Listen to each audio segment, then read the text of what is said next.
panawagan sa lahat po ng riders.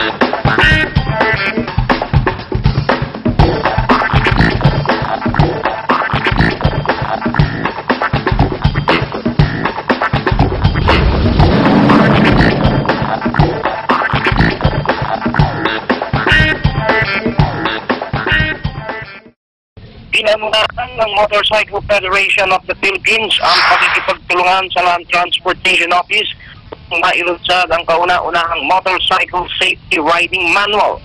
Layunin ng nasabing paglulunsad ang mabigyan ng na kaalaman sa tama at ligtas na pagbumotor ang ating mga kababayang gumagamit ng motorsiklo.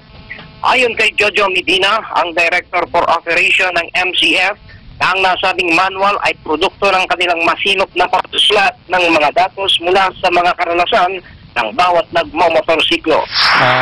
Ang motorcycle community kasama na ang Motorcycle Philippines ay nagtulong-tulong para protektahan ang mga bagong mga riders na bago sila maaksidente. Halos lahat ngayon ay naka-helmet na, especially sa Metro Manila. Ang mga probinsya ang tinatarget natin ngayon para lahat sila ay sumunod. Ipinahayag naman ni Cavite Congresswoman Lani Mercado na siyang dumalo sa paglulunsad bilang kinatawan ni Senator Mondong Revilla Jr. na bilang mambabatas ay kaniyang susuportahan ang anumang mga ng kaligtasan ng mga motor sa bansa.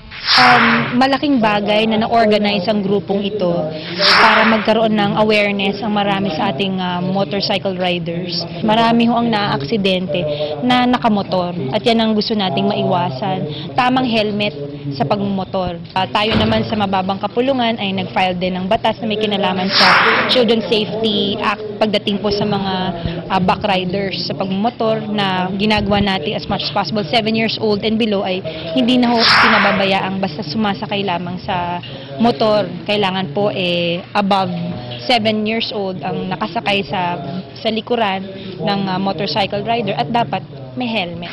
Ipinahayag naman ni LTO Chief Azek Virginia Torres na malaki ang maitutulong ng nasabing manual maging sa kanilang tanggapan dahil mas magiging madali para sa kanila ang ipatupad ang mga batas dahil na rin sa inaasahang magkakaroon ng sapat na kaalaman ang mga motorista. Upon assumption, iyan ay nagpalabas tayo ng memorandum na yung mga officers, lalo na sa mga licensing centers, na talagang ang latang kukuha ng lisensya ay kailangang dumaan doon sa seminar, sa actual examination at saka sa written examination. Kung sino man ang empleyado na lalabag dito, they will be administratively charged.